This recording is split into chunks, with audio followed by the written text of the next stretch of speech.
44. Why did I need to go back to school? I didn't need the money, but I felt like when I was working on a wire, I confronted David Simon. I said, man, you know, I would love to write some of this material. I grew up in the inner city. He was like, laughed at me, joked me. So I said, you know what, that was my inspiration. So I went to Morgan. I guess to Morgan in 2009, I ended up joining the theater department. I said, I'm gonna learn everything I possibly can. Next thing I know, I'm interning with Bill Cosby. Imagine that. So then, senior year coming up, my senior project, I tell the professor I'm gonna write and direct my stage play. She said, what makes you think you can do it? I said, Tyler Price. She laughed. She said, do you really think that that's good material? At the time, that was all I knew. I didn't know about Lorraine Hansberry or August Wilson and all these famous writers. So I did the play. This is how me and Miss Nikita met, because this is her daughter. This is Myrtle High School. You know what was sad about this play? A month after I did it, and it was awesome. Diamond Williams, 16. I get the phone call. You heard what happened to Diamond? Oh, she was the most talented kid ever. And I'm thinking scholarship, because I did the last interview with her. Oh, I'm going to NYU, I'm a major in theater. 19-year-old kid, she's 16. Father reports her missing. Father goes looking. Liberty Heights, she's at Bagley Salon. Boy, he slit her throat from ear to ear. He goes over to East Baltimore, boom, kill himself. So from that point on, I said to myself, I'm on a mission. This is what I was born to do, work with these kids. On the front of this book, you see this yellow T. Caution, but it's a question across the front. Should kids be held responsible for their parents' actions? And I'm gonna tell you why I asked that question. I'm a young kid. My mother was on crack, heroin, coke, marijuana, you name it, she did it. She shoot dope.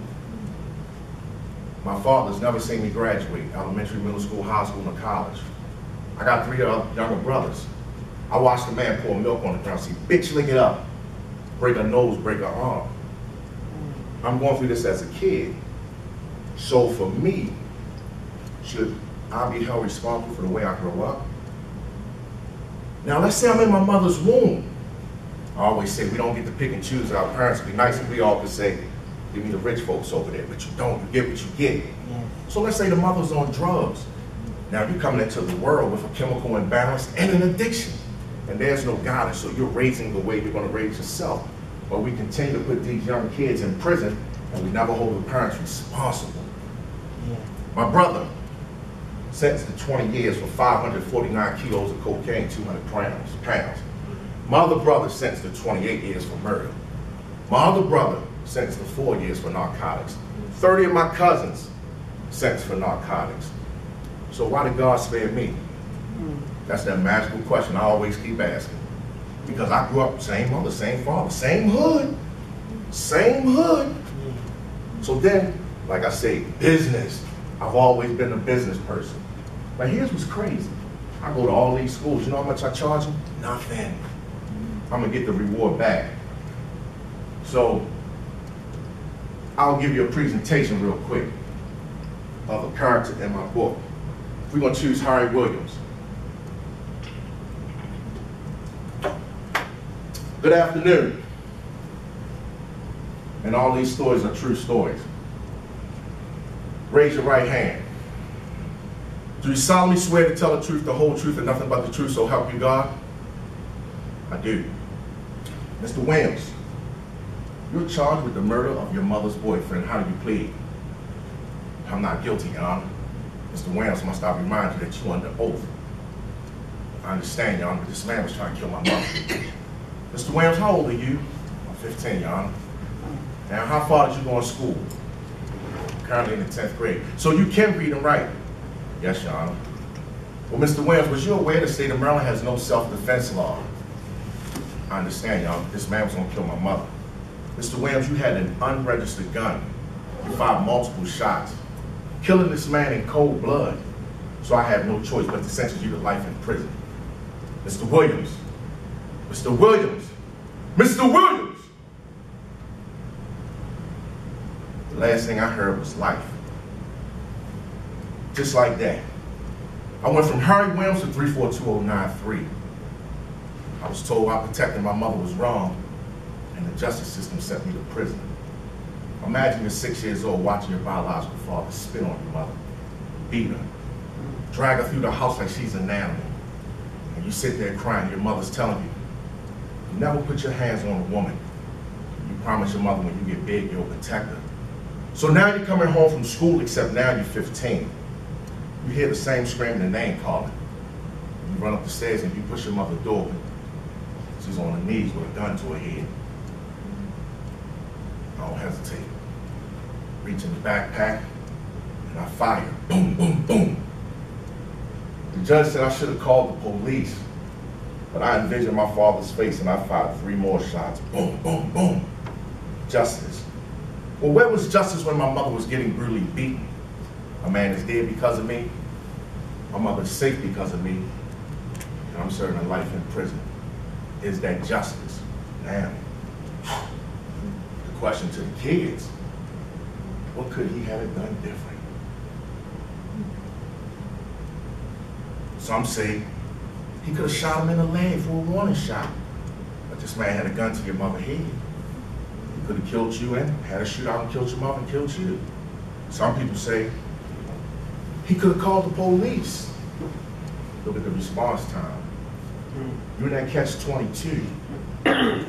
So it's like, is there a wrong way or a right way? This kid, since the age of 6, has been watching his mother abused. Is that the mother's fault? So she had not had her son exposed to this. Parents continue to go on with their lives, and it's the kids who suffer. So again, when we go into the schools, the kids have to write the ending to these characters. This is what we do. I always say, when you want to get stronger, you go to the gym. And you know, we walk. We get down walking. We want to lose weight. We want to lose weight. We want to get in shape. We're going to do our push-ups. We're going to lift our weights. But it's something that we don't do as human beings as often as we should. And some people in here might do it. I don't know. We never condition the brain. We condition everything but the brain. She came in, I'm tired. Because that's what she's telling her brain, I'm tired. For me, imagine growing up the way I did. All these guys around me selling narcotics. All these guys around me doing everything crazy. And I'm not saying I'm a saint, but in my mind, I always kept saying, it has to be something different. It has to be. But if this is all we're exposed to, Maya Angelou said it best, if you know better, we do better. But if this is all we know, because again, you don't get to pick and choose those parents. I had a white principal, Ms. Carrie Staten. She took me to Friends School. I don't know if any of y'all familiar with Friends. It's a private school, very nice school. They had an exchange program. We would go in Friends students would come in the hood. And you would see a different way of people living. And for me, that set that trigger. I was always involved with the arts, but the first thing to go in the school system is, let's get rid of the arts. They'll tell you, there's no money in theater. Everybody watched Empire, I'm quite sure. Taraji P. Henson walked across stage getting her bachelor's in theater arts from Howard University with a baby strap tour. She's making a nice living.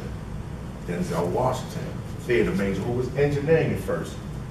You also have Charles S. Dutton, who's from Baltimore, who went in the penitentiary at 15.